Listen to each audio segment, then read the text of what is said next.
Selling your vacant land in Tucson may be more profitable and lucrative than just holding on to it, waiting for it to appreciate. While land doesn't cost much to own, it may not gain value as quickly as you'd like it to. And in today's post, I'll share with you a few tips on how to sell your Tucson land quickly and for a great price. Hi, my name's Carl Krenzel, the broker over here at Carl Buys Houses. Owning land is relatively a hands-off real estate investment. In comparison to a house, there's very little maintenance that needs to be done, and there's no cost really in order to own. And because of this, many investors will hold on to land that isn't doing much of anything. In all reality, the proceeds from selling your land here in Tucson could be put to much better use. If you wanted to, you could spend the money on a new investment, making you more money. You could pay off a debt. You could help pay off your child's education. There's a lot of things you could do. Now, here's a couple tips that you can use to sell your land quickly and for the best price here in Tucson. Number one, clean it up. When I'm buying property, that's the number one thing I tend to see is land that has a bunch of debris on it. And if I've got to go in there and take a bunch of stuff off, any investor or home builder that has to take a bunch of stuff off, it's going to be a problem. Unlike a house, a land doesn't require much maintenance, and you won't have to make any repairs to do anything to upgrade the property before trying to sell it. However, if you're trying to sell your vacant land in Tucson, there's a couple things you need to know and to do in order to make it more appealing for the next buyer. If there's an old foundation, underground tanks, or any remnants of an old structure, you're going to want to remove that as quickly as possible. You'll want to remove these items, especially if the cost isn't too steep. Leftover, forgotten structures are not only an eyesore, but they can dissuade someone from looking at your piece of land that they can build on right away. You can clear out some of the brush, the bushes, the trees that may impede development or look aesthetically unappealing. You could even go so far as to plant a few flowers or maybe even a tree in a place that wouldn't really get in the way of development.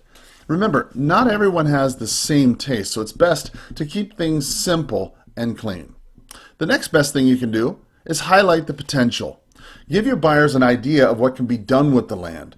You can go even so far as to create schematics for possible homes or other types of buildings depending on your zoning. You can include financial projections so your buyers will know how much they'll potentially gain from the vacant land space.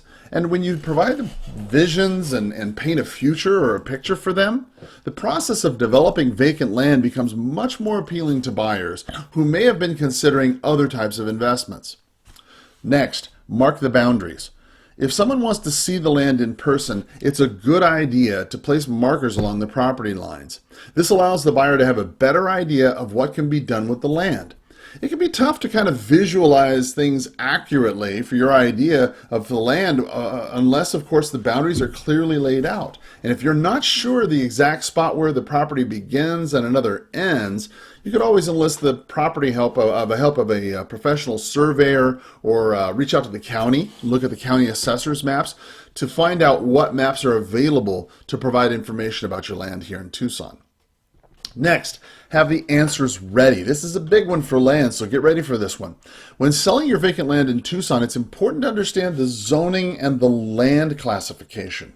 Big important thing to do. So make sure you go down to the property and development services down in Tucson. You'll need to know about the types of soil on the land, nearby protected animals, owls, as well as other additional building restrictions and land use restrictions, hillside ordinances, things of that nature that your potential buyer may face after buying your land here in Tucson.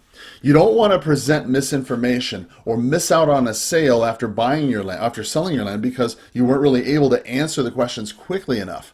And just like selling a home, it's important, really important to understand this, that you disclose everything you know about the land you want to sell here in Tucson.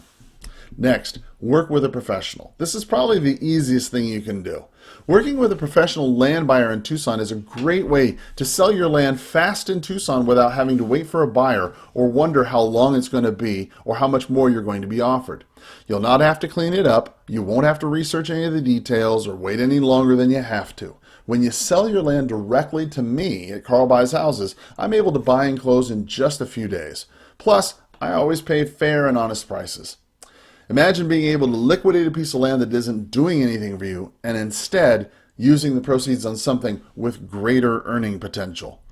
If you're thinking about selling your vacant land here in Tucson And before you think about calling a real estate agent to list it, or trying to sell it through listing it directly on your own, well, find out what a direct sale will mean for you. The process is fair and might be more profitable than you think. Give me a call directly at 520-403-6227. Again, my name is Carl at Carl Buys Houses.